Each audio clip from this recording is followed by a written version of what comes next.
প্রথমং শৈলপুত্রেতি, দ্বিতীয়ং ব্রহ্মচারিণী, তৃতীয়ং চন্দ্র ঘণ্টেতি কুষাণ্ডেতি, চতুর্থকম পঞ্চমং স্কন্দমাতেতি, ষষ্ঠং কাত্যায়নী তথা, সপ্তমং কালরাত্রেতি মহাগৌরীতি, চাষ্টমম নবমম সিদ্ধিরাত্রেতি নবদুর্গা প্রকৃতিতা।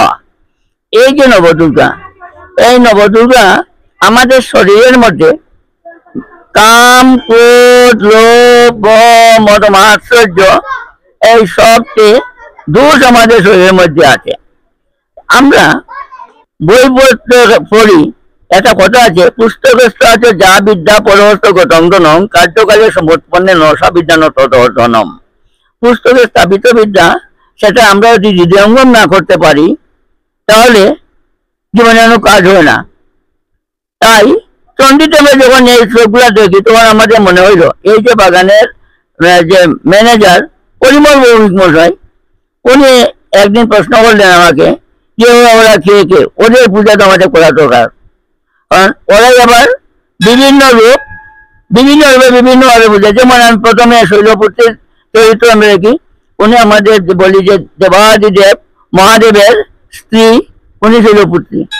কিন্তু দেবাদিদেব মহাদেব উনি বিভিন্নভাবে তাকে খাবার চোপড়ে ঠিক নাই, নেশা খান ইত্যাদি ইত্যাদি, কিন্তু তার কাছে উনার বিবাহ হয়েছে। তো উনার বাবা দক্ষ রাজে যজ্ঞ করতেন, যজ্ঞ করার উনার নিমন্ত্রণ নাই, শিবের নিমন্ত্রণ নাই। এই শৈলপুত্রী যখন আসছেন, শৈলপুত্রী আসার পরে এ বলে শৈলপুত্রীর ভাই বোন পরিবার আত্মীয়জন সবাই ওদের মানে বদনাম করতেছে, হ্যাঁ তোর জামাই এই না সেই না, আর জামাই আসলে সুন্দর লাগবে না, তখন এইগুলো নিমন্ত্রণ করা হয়েছে। উনি স্বামীর নিন্দা সহ্য করতে পারলেন না। উনি গেলেন না স্বামীর কাছে, বললেন স্বামী রাগ দিয়া উগ্র হইলেন, উগ্র হইয়া যে যজ্ঞস্থল আছে যজ্ঞ রাজা যজ্ঞস্থলটা এই যজ্ঞটা ভেঙে টেঙে সব বুঝে দিলেন। এইটাই হলো কি আমাদের এই যে আমাদের কাম, ক্রোধ, লোভ, মোহ যে আমাদের দেহের মধ্যে যেগুলো আছে, আমরা যে এই যে ধর্মকর্ম করি বা যা কিছু বানানে, আমাদের দেহটাকে যদি আমরা ঠিকভাবে ধারণ করতে না পারি, পোষণ না করতে পারি, তাহলে আমাদের কোনো ধর্মকর্ম কোনো কিছু কাজ হয় না। এই যে এইভাবে প্রত্যেকজনই যে হাজার হাজার বছর তপস্যা করে গেছেন, আত্ম মানুষের জন্য, জীবের কল্যাণের জন্য কাজ করিয়া গেছেন।